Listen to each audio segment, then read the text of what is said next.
Every British house of a certain age has one, a low triangular door under the staircase, easy to forget until you crack your head on the sloped ceiling inside. It held the vacuum cleaner, the ironing board, the coats nobody wore anymore, and usually somewhere in the back, the meter. It was never designed, it was simply what was left over when a staircase was built against a wall, and for over 100 years that leftover space became one of the most important rooms in the house nobody planned. In the Blitz, families were told it was the safest place to sit out an air raid. By the 1950s, it held the wire that connected almost every home in Britain to the national grid. Today, in new-build housing, it is vanishing. Not because people stopped needing storage, because the staircase itself is being redesigned to remove it. This is not a story about a cupboard. It is a story about what happens to a space nobody thought to protect. The rapid expansion of British cities between the 1880s and the 1910s transformed the national housing stock, which historical records show grew nearly fivefold from 1.6 million dwellings in 1801 to over 8 million by 1911. To house this industrial workforce, builders in Leeds, Manchester and Newcastle erected millions of terraced homes. Under the Public Health Act of 1875, these standard two-up, two-down plans featured a front parlour, a back kitchen and a single straight-flight staircase. This staircase was placed flush against the party wall, the shared structural brick wall separating one terrace from the next. While architects planned the stairs, they left behind an unintended byproduct, a sloping triangular void beneath the steps. Unmentioned in blueprints, this leftover cavity was claimed by the families who lived there. Oral histories from the era record that families often used this pocket for indoor coal storage, alongside illustrative inventories of boot blacking, brushes and household tools, carving utility out of a structural afterthought. In September 1939, the outbreak of the Second World War turned these domestic voids into makeshift survival chambers. For families living in terraced homes without gardens, building an outdoor Anderson shelter was impossible. Instead, Home Office civil defence leaflets and local air raid precautions guidance recommended the understairs area as one of the safer indoor places available. While far from bomb-proof, the surrounding structure offered greater protection from falling debris than an open room. Families stowed blankets, torches, gas masks, and tinned food inside. Even after the heavy steel Morrison shelter was introduced in 1941 as an alternative, the cramped cupboard remained the default refuge, establishing safety habits that persisted well after 1945. Following the war, the passage of the Electricity Act 1947 and the Gas Act 1948 consolidated Britain's energy supply into state-owned regional boards. While this legislation did not specify meter locations, regional boards prioritised placing meters close to property boundaries. In terraced streets, this boundary sat just inside the front door, frequently positioning the new dials within the understairs cupboard. This shift introduced a regular visitor to the home, the meter engineer, whose routine access transformed the private closet into a node of public infrastructure. Under strict standards for ventilation, clearance and safety, the space took on a permanent dual role.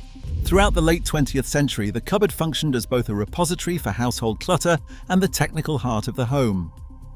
By the late 20th century, the cupboard under the stairs had become a powerful piece of cultural shorthand.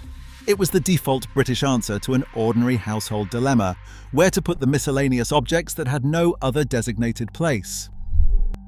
This shared domestic legibility is why, in 1997, J.K. Rowling could open the first Harry Potter novel by housing her protagonist in the cupboard of number 4, Privet Drive. British readers required no architectural explanation to understand the space as an immediate symbol of neglect and exclusion. The layout was already deeply familiar. During this same period, the cupboard began appearing in estate agent listings and early home renovation media under two competing descriptions. Agents frequently marketed the void as a versatile conversion opportunity or a valuable selling point. Conversely, television programs often cast it as an awkward dead space problem, demanding a modern design solution, highlighting a growing debate over whether to preserve or replace it. During the 1990s, as British property prices climbed and urban living spaces became more expensive, homeowners looked for ways to squeeze utility out of every square inch. The understairs cupboard shifted from an unglamorous storage locker into a prime candidate for a second toilet. Popular television programs like Changing Rooms and Grand Designs championed this trend, framing the awkward triangular void not as dead space, but as a potential asset that could boost a property's resale value. Turning this cramped cavity into a functional cloakroom is a complex engineering challenge. Under modern building regulations, specifically approved documents G and K, a compliant conversion must satisfy strict physical limits. A standard installation requires a minimum headroom of 2 meters, sufficient floor area, typically at least 80 centimeters by 140 centimeters, and proper door clearance. Ventilation is also mandatory, requiring mechanical extraction systems to prevent moisture buildup. The most difficult hurdle is often plumbing. Waste pipes must maintain a specific downward gradient to connect with the main soil stack, which frequently forces homeowners to break through thick brickwork or install macerator pumps. In older properties, the original triangular void is often too shallow, requiring builders to extend the walls outward into hallways or kitchens. Legacy electricity and gas meters, infrastructure that cannot easily be relocated, also act as a rigid constraint, sometimes halting conversions entirely. This collision between historical layouts and modern regulations highlighted the difficulty of working with irregular geometries, prompting a broader rethink of how domestic space should be planned. Since the 2000s, volume house builders have increasingly favored open or floating staircases, particularly in contemporary flats and smaller new developments. Standardized, regular floor plans reduce construction costs and prioritize marketable, habitable square footage over the creation of irregular, enclosed storage voids that require custom timberwork. This design shift reflects broader spatial constraints in modern housing. In its 2012 Case for Space report, which analysed a sample of development sites built by England's 8 largest volume house builders, the Royal Institute of British Architects concluded that English new-build homes feature some of the smallest average floor areas and the least built-in storage in Western Europe. When these internal voids are omitted from a layout, households are forced to seek alternative locations for their belongings. The absence of the traditional understairs cupboard has directly contributed to a growing domestic reliance on external garden sheds, residential garages, and the commercial paid self-storage industry to manage ordinary, uncategorized possessions. A close audit of British building codes shows that no single planning policy or building regulation ever outlawed the understairs cupboard. Its disappearance was not mandated by law.